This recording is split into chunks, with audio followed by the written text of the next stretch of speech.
शरीर छूटता है तो लोग कहता है कि मर गया, छुटकारा लगा, तो फिर ये पुण्य तिथि कैसे होगी?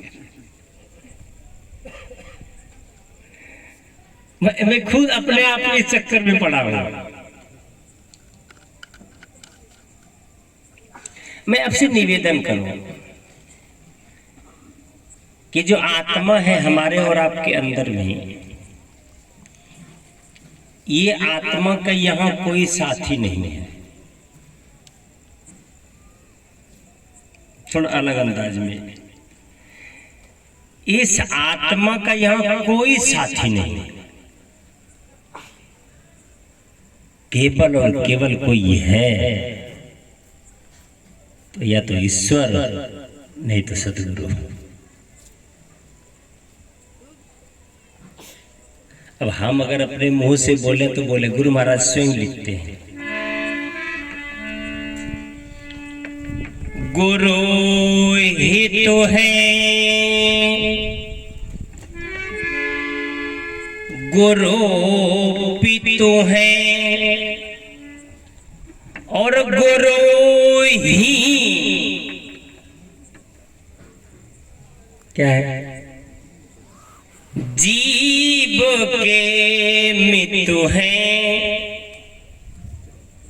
गुरु सम को नहीं दूजा जो जीवों को उद्धारा है। अब आपसे निवेदन करूं मैं, कोई साथी अगर धरती पर है आप हमको बताइए, एक भी साथी। गिरधर की कुंडलिया में तो यहाँ तक आया कि सभी हिलते और मिलते हैं। जब तक आपके पास पैसे हैं, पीछे कोई नहीं पूछे बाबू कि आप कैसे हैं। स्वार्थ लागी करहीं सब प्रीति। गोस्वामी श्री तुलसीदास जी महाराज लिखते हैं, सूर नर मुनि सबकी यही रीति, स्वार्थ लागी करहीं सब प्रीति। आपके भीतर में जीव पड़ा हुआ है, इसका कोई दोस्त है धरती पर तो निकाल करके एक भी दिखा दीजिए हमको। कोई है? संत तो कहते हैं नहीं, हमारे सदगुरु तो लिखते हैं नहीं यार, जितने लोग हैं सब तुमसे, जब तक आपके पास माल है तब तक किसी का गाल बोलता है, माल कदम गाय बोलना बंद।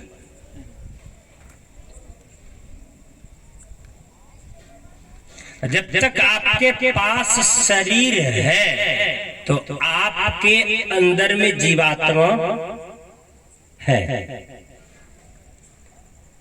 आपके शरीर के लिए जीवात्मा नहीं है, जीवात्मा के लिए आपका शरीर है।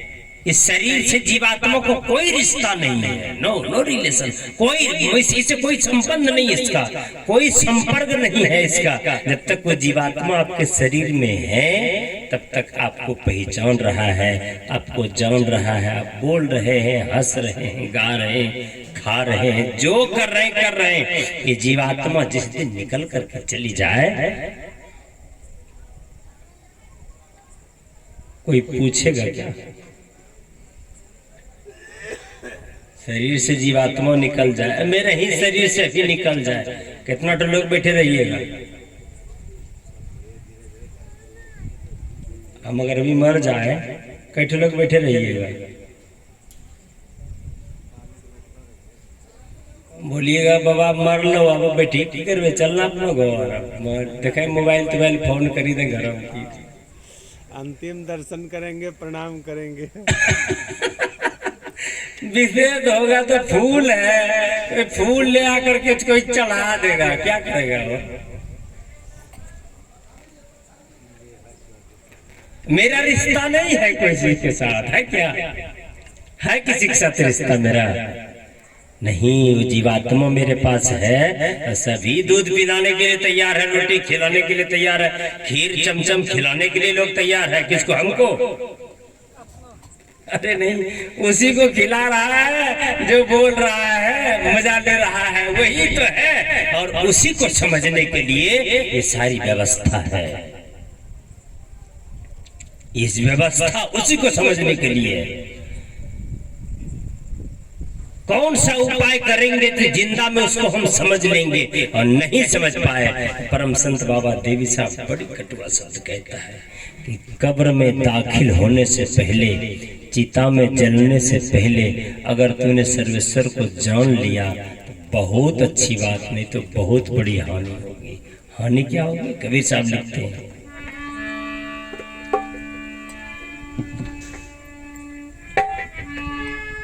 रे मन मुसाफिर निकलना पड़ेगा। अच्छा, कोई तिथि नहीं है, गर्मी के दिन में ले जाएगा कि ठंडी में ले जाएगा, कि हल्दी में ले जाएगा कि वर्षा में ले जाएगा।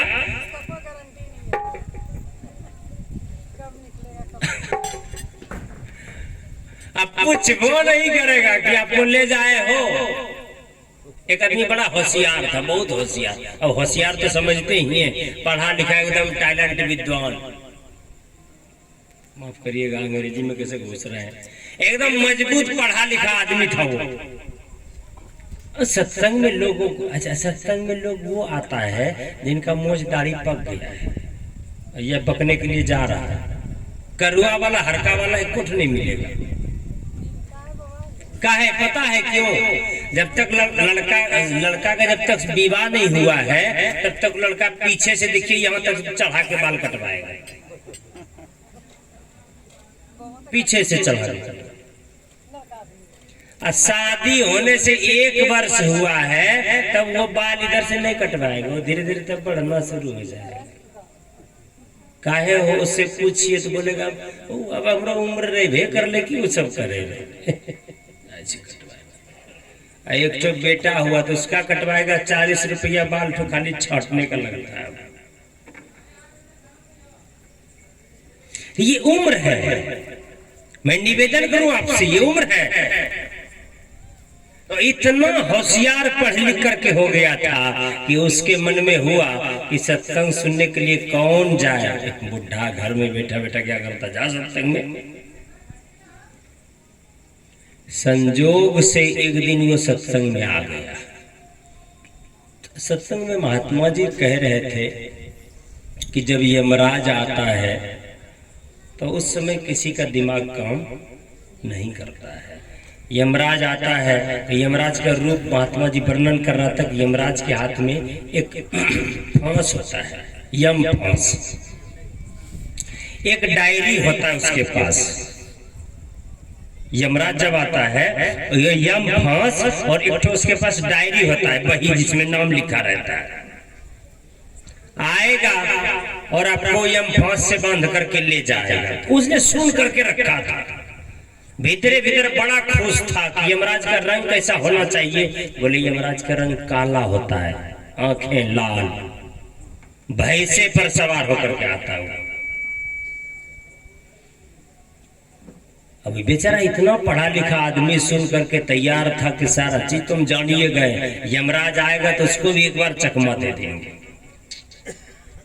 उम्र पूरा हुआ, संजोग से यमराज आ गया। इसने देखा कि वही रूप जो बाबा जी बताया था, काला कलूटा, यम फांस, एक डायरी, वही खाता लेकर के भैंसा पर आया। अच्छा विचित्र हाल है, जो मरता है उसी को यमराज दिख वो करता है, दूसरे को नहीं दिखता है। आपको अगर प्रैक्टिकल करनी है ना तो जिसका शरीर अंतिम हो गया, छूटने वाला है, उसके बगल में एक दिया जला देंगे, लालटेन जला देंगे। बल्ब वाला सिस्टम कम थोड़ा कम करता है। वो जैसे ही प्राण निकलेगा उसके शरीर से तो सारा लाइट बत्ती अपने आप बुझ जाएगी, नहीं जलती रहेगी, वो बुझ जाएगी अपने आप। वो सुन रखा था, यमराज आया, दूर से ही हाथ से प्रणाम किया, जी आइए, नमस्कार, वेलकम, आइए, स्वागत है आपका। तो बोले तुम पहचानता है मुझे, मैं कौन हूँ? बोले कि आप यमराज हैं, मुझे लेने आए हैं। कौन नहीं जानता है? यमराज ने भी सोचा कि पहला आदमी है, क्योंकि हमको देख करके भी डरता नहीं है, मजबूत है ये। यमराज ने कहा चलो तुम्हारी बारी है। बोले आप हड़बड़ क्यों करते हैं? हमारा देश भारत है, भारत में भी ये बिहार है, बिहार में खासकर भारत में ही, बिहार की बात छोड़िए, यहाँ 4 देवताओं का जिक्र है वेद में। अतिथि देवो भवः, मातृ देवो भवः, पितृ देवो भवः और आचार्य देवो भवः। ये 4 देवता हमारे देश में है।